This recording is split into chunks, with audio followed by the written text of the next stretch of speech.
Salam sejahtera, terima kasih karena bersama dengan saya di Nazilin Unity Channel. Kali ini ulasannya luar biasa.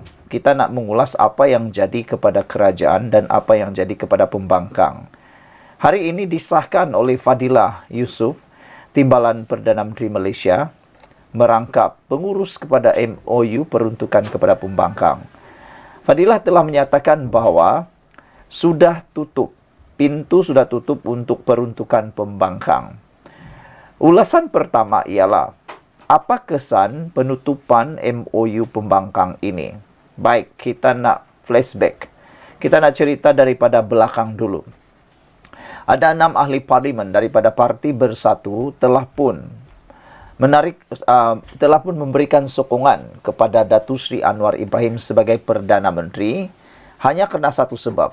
Bukan kerana lompat parti, bukan kerana hilang kepercayaan terhadap Muhyiddin Yassin, bukan juga hilang kepercayaan terhadap Perikatan Nasional, tapi mereka nak minta peruntukan untuk kawasan parlimen mereka kerana mereka tidak mahu pengundi ketinggalan di dalam arus pembangunan. Tindakan 6 ahli parlimen Parti Bersatu itu telah mendapat perhatian yang sangat meluas. Namun demikian, mereka tidak berjaya dilepaskan, digugurkan jawatan atau dipecat. Tidak berjaya dikosongkan kerusinya. Jadi tiadalah pemilihan oleh ahli parlimen.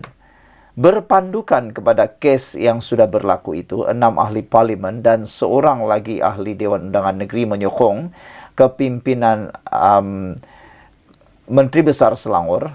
Apa yang dapat disimpulkan ialah, adakah selepas penutupan rundingan untuk peruntukan ahli parlimen ini akan menyebabkan berbondong-bondong lagi ahli parlimen daripada pembangkang akan menyokong Anwar Ibrahim, khususnya parti yang masih belum mewartakan dalam perlembagaan parti berkaitan dengan sebab musabab yang akan boleh dianggap sebagai lompat parti. Kerana yang seperti kita tahu, Parti Bersatu juga telah pun memindah perlembagaan mereka hanya selepas 6 ahli parlimen Parti Bersatu menyokong Anwar Ibrahim. Itu pun sudah terlambat. Menjadi persoalan ialah, adakah selepas ini akan ada ahli parlimen mengikut jejak 6 ahli parlimen menyokong Anwar Ibrahim ini? Dan seperti yang pernah didedahkan sebelum ini, mungkin ada 12 ahli parlimen lagi daripada pembangkang ataupun adun yang akan menyokong kerajaan Madani. Jika dipikirkan dan jika ada mengatakan bahawa mereka akan kehilangan kerusi kerana sudah ada akta lompat parti dan perlembagaan telah dipindah dalam parti tersebut, ialah begini, penjelasannya ialah mungkin saja mereka sudah tidak takut lagi untuk kehilangan kerusi kerana mereka telah dapat menghidu beberapa kepincangan dalam Parti Bersatu, khususnya dalam pemilihan Parti Bersatu baru-baru ini. Ramai yang sudah meninggalkan Parti Bersatu semasa pemilihan Parti Bersatu dan ramai juga yang telah menyatakan sokongan kepada pihak kerajaan. Ada juga yang telah bubar. Jadi, menjadi persoalan balik, siapa 12 ahli parlimen itu yang akan bersedia digugurkan jawatan, kehilangan kerusi, dan akan melawan di mahkamah atau pilihan raya kecil. Mampukah mereka menang? Ada pendapat pengulas politik mengatakan mereka boleh menang dengan bantuan kerajaan perpaduan Madani untuk kali ini. Ini telah dibuktikan dengan beberapa siri pilihan raya kecil yang mana telah dimenangi besar oleh pihak kerajaan. Jadi, satu kerugian besar sebenarnya kepada pembangkang. Menurut penganalisis politik dan pengulas politik, tindakan pembangkang tidak menerima MOU peruntukan itu satu kerugian besar. Mereka mengambil contoh semasa pemerintahan Ismail Sabri Yaakob, Perdana Menteri Malaysia yang ke-9. Mereka nyatakan bahawa pada waktu itu, Anwar Ibrahim selaku ketua pembangkang sanggup menerima MOU tersebut. kerana kata mereka Anwar Ibrahim lebih mementingkan kesejahteraan pengundi di kawasannya, rakyat di kawasannya, berbanding keegoan dan juga hipokrasi atau hipokritnya mereka. Mereka sanggup terima dan akhirnya kerajaan menjadi sangat stabil tanpa ada insiden tumbang-menumbang lagi.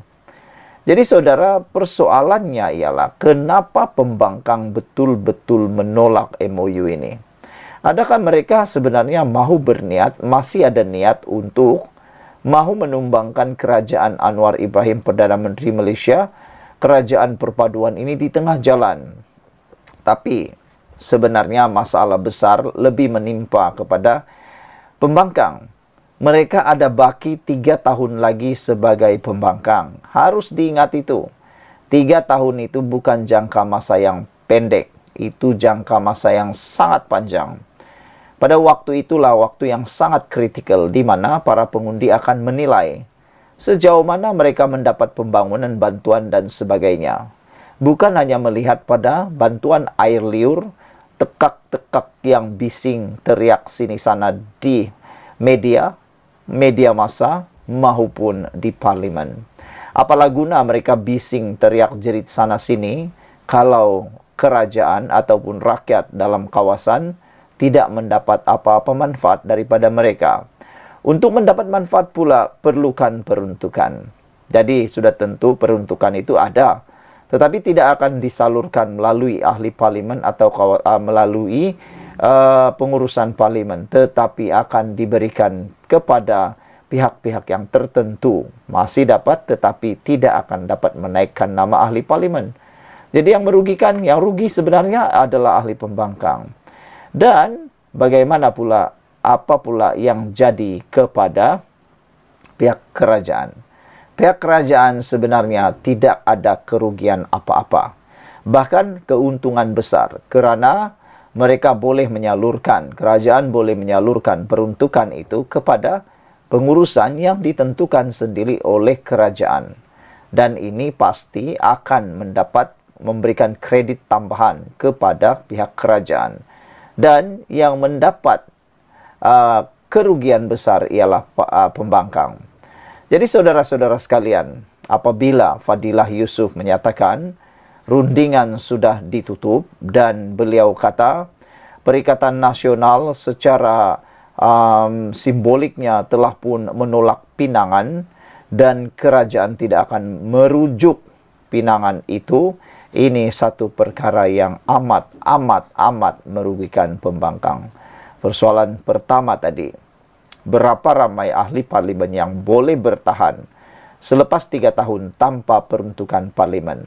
Adakah 12 orang ahli parlimen ini akan lompat dan akan menyertai kerajaan? Kita tunggulah nanti. Tinggalkan komen Anda.